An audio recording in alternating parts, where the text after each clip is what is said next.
I'm so happy to say this is the first video episode of Reframing with Kate. And my first and very favorite guest is my very, very dear friend, Klaus Schmitt, who is right now sitting in his house in Germany and soon will fly over back to Asia. First, he will fly to Taiwan, stay there for a while, and then finally, we're going to meet each other again in Shanghai after a while. So, Klaus is a very experienced coach, and you can read more about his bio and find some of his links in the description. But today, we're going to talk about his coaching career and some maybe struggles, maybe achievements, maybe some good advices he can give to anybody who would like to step into this industry right now, which is really booming and very, exciting to be in. So, Klaus, thank you for being here. And yeah, you can start by saying a couple of words about anything you'd like, basically. Well, thanks a lot, Kate. I'm so honored, and thanks a lot for inviting me over as your first guest in this interview program. And thanks for the nice introduction. Yes, you're still finding me in Germany right now, but I will head off to Asia back in 4 days. So I'm very much looking forward to this. And well, some words about myself. I've been living in Shanghai for 17 years. Um, now and working as a coach and a trainer and facilitator. Mainly have a background just totally about in industrial business administration and marketing. But I think the last 9 years I've been coaching was really the core of what I wanted to do, or what is actually my mission in life already. So, and Shanghai has been so far an excellent platform for me to start my coaching career, and I'm still on it. I do distinguish between training and coaching, absolutely, but I guess today we will mainly talk about coaching, won't we? Well, yes, I think so, because I feel that people would get more attracted to coaching and then they find out, oh, look, I can also maybe later become a trainer or a facilitator. Then they figure out what is the difference. Can you maybe tell us a little bit more about how did you get the idea to become a coach? How was that for you? Mm. It was a really very nice experience. I had no idea about what is coaching even like 11 years ago. I was coached. I was stuck actually in my life, in my Mm, career, like 11, 12 years ago. So I just went online to search for Shanghai coach, and I found a German coach, a lady, mm, and she's not in China anymore. And we just met, and I thought, "Yeah, let's give it a go." I had no idea what is coaching.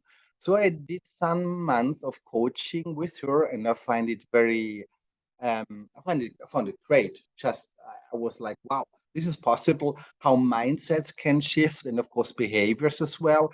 And those days, I didn't really imagine myself becoming a coach. It was 1 year later when I was seeing a program by, I can say it, IECL, where where I did my coaching training. I just signed in for this training, and it suited me perfectly. I did 1 year of um, coaching training, and then of course started my career by practice, practice, practice. That's all what we need and have to do. yes, yes, definitely. I agree. Practice is very important in anything we want to do. But why I ask you this question is because I think sometimes people feel this is interesting, but maybe it's not for them. They are not sure if they are either good enough or they are not confident enough to start. So I wanted to Mm, hear, how did you stumble upon it? And basically, this is kind of what happened. You were coached, mm. and then after a year, you saw the program and you just decided to join. I want to take this opportunity to encourage everybody who has an idea, maybe I could or I should. Yes, you should try for sure and then see if it works for you. You heard from Klaus that for him it worked very perfectly, his coaching training. So you can for sure decide that when you try. Okay, that was so nice, such a nice story to share. And I would like to also know, in your coaching career so far, have you ever had any very big struggle? Did it happen you had a difficult client, maybe, and you decided, oh, maybe I want to give up. I can't deal with this kind of people anymore. Does that happen? Yeah, absolutely. In the beginning, I was welcoming different clients coming from different industries. That's something I could learn from.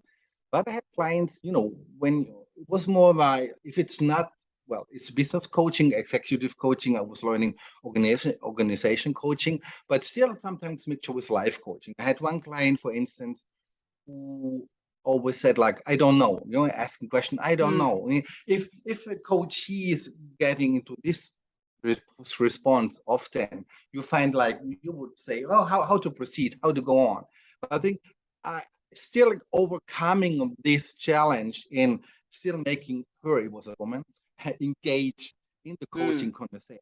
Took some practice not to give up, I think this was Yes. one challenge, but how did I do it? Of course, it was like, again, referring to the goals, making her aware of what she said before, question in what way she still would like to change or to optimize herself. There are always some sideways, again, to get to your coaching conversation, even though the coachee might avoiding some topics, or I have learned to really ask open questions or giving open feedback. Like, it looks to me like you are withdrawing a bit in this moment, or what is happening right now, and then opening up this client again for a sec, and then maybe you can get again or reconnect to this coaching conversation. This is one struggle. I think the other one I had is, of course, we all have to learn as a coach and filling up our toolkit, because it's never too big. It's just about to learn at what moment to pick what tool or what toolkit out of the big basket. This takes time. It takes a lot of confidence and practice. But for me, one of the big struggles was, am I able to coach senior leaders or senior managers? I have worked more like as a low level manager before, but when I got some assignments or potential assignments to coach general managers, CEOs, like to overcome my kind of concern or doubt I had. Again, it was practice and was telling me, okay, even though these people have more experience and more skills maybe in operating their business and leading teams much longer than I did, but still becoming so confident in your own coaching skills. They might be very knowledgeable in their business, but me hopefully getting more and more knowledgeable about how to coach people into personal skills, about communication skills, about still managing skills, but seeing it from a meta level more, and being always connecting to the client as a thinking partner. As well, my finding to say I won't be able to solve all the problems. No, I had clients like who had the expectations within 1, 2, 3 hours I could solve the problems. No, You're but not for a me, magician yet. I would like to become a magician. Yes. Yeah, having the magic word here. No, Yeah. it's raising some awareness. Yeah, Mm. one little thing that could change. But if they don't want to change, I could push and push for all the time. So it's like, again, having the skills, the ability, capability myself, even to coach these senior leaders, was for me a big breakthrough to say, okay, like not whoever's coming, of course, I have to connect. We have chemistry meetings, but I even can help and support people who are who have worked a very long time on a very high manager's level. I think these were some struggles I had, but it's practice, it's confidence, as I said, and trusting as well. Maybe last bit to your question, if the time allows. Mm. Trust. Most of the people, even leaders, haven't experienced maybe coaching yet.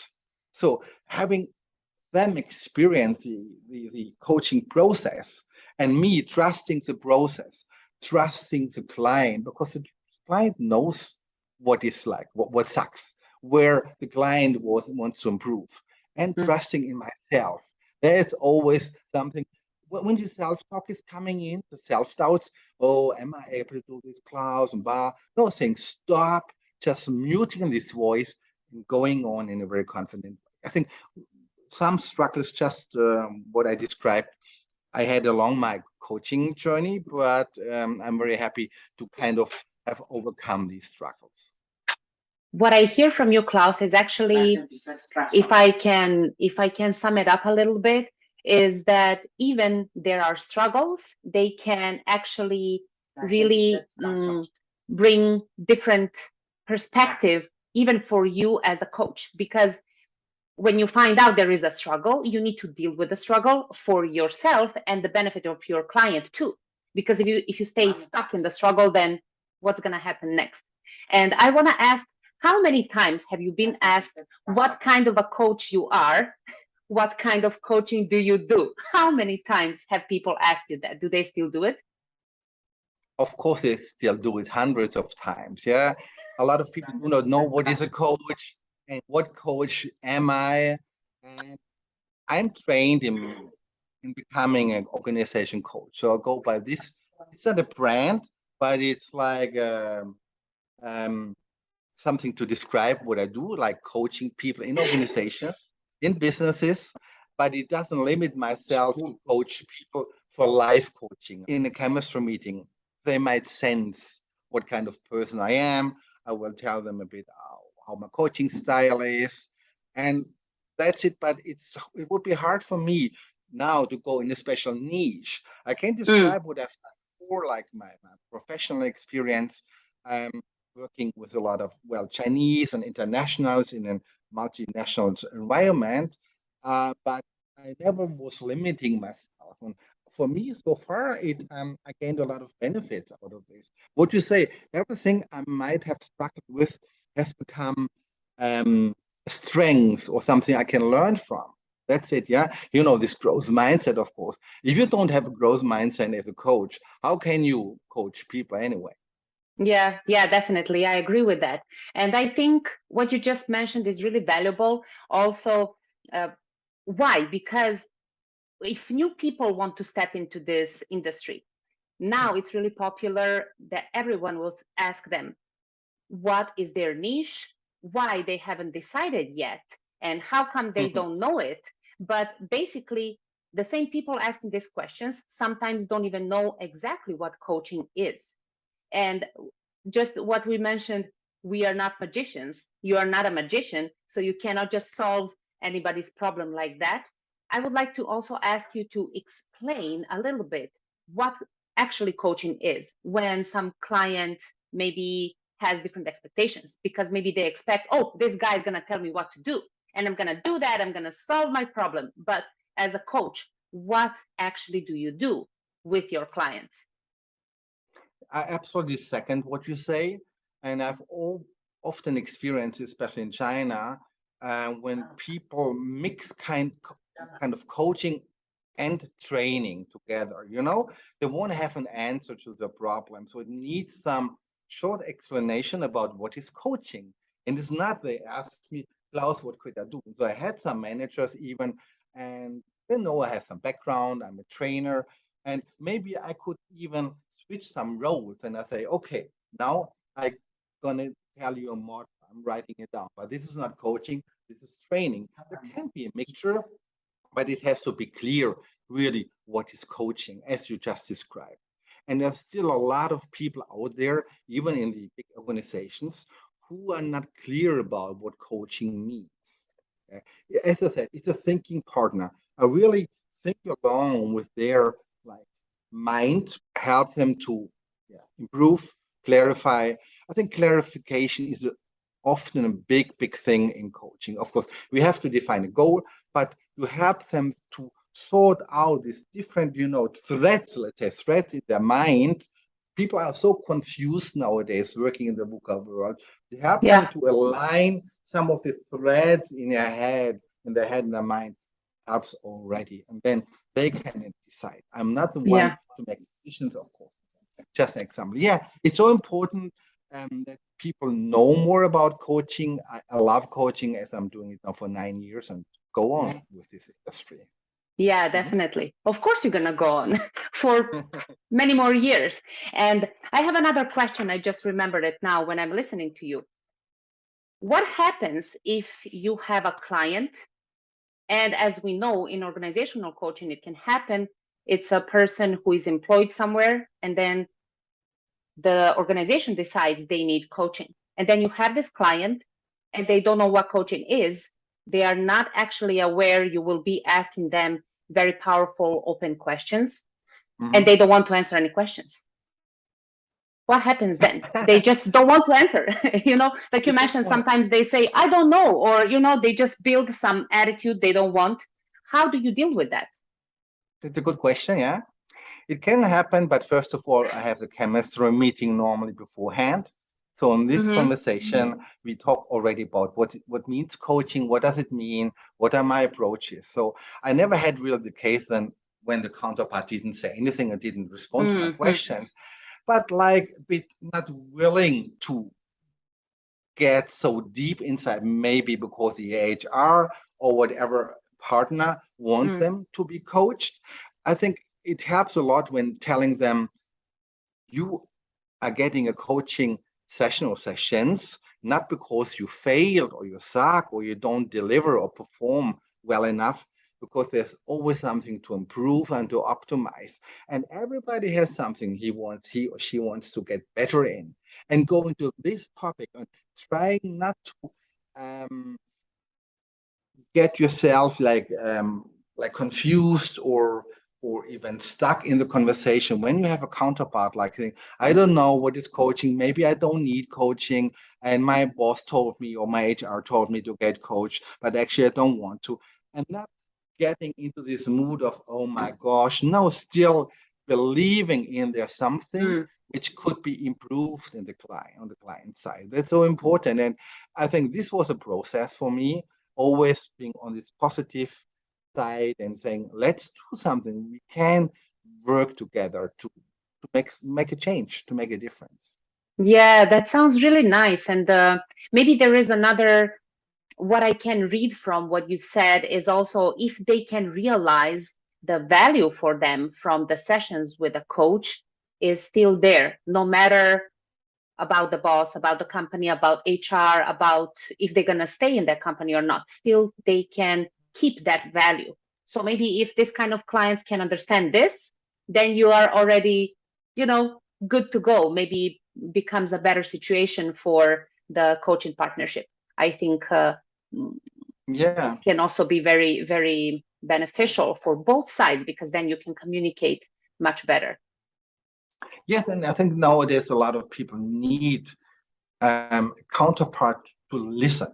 Yeah, listening skills. We as coaching, of course, we need listening skills, meaning somebody who listens to what happened to your stories, maybe asking questions to your stories, acknowledging what you say, validating what you say, and above all, and this is of course as well something to learn, not to be judgmental.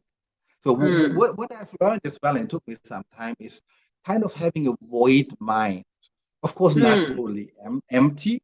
I try to be totally mindful, and I have my own opinion and assumption, whatever, but to make these thoughts mute, connect with the client thoughts, and leave my thoughts out. I can ask questions and use different tools, but it's not up to me to decide or have any strong opinion. And I think this is something where a lot of coaches, what I have heard around, struggle too. Like, but I think something, I have a judgment in my mind, not to let it be here, just put it away. It's unnecessary because it's all about client. It's not about me. So really connecting well with this, I call it void mind, is something which have a lot. It's working more or less, but it depends on the client. But as I said, it's helpful because it can shift something. And I guess a lot of people haven't experienced, who haven't experienced coaching before, go like, wow, this is something very, what do you say, powerful. And they experience what is going on to say, yes, I want to do it. So I'm really hoping people who will watch this, they will also get inspired or share this with somebody who might consider joining this community.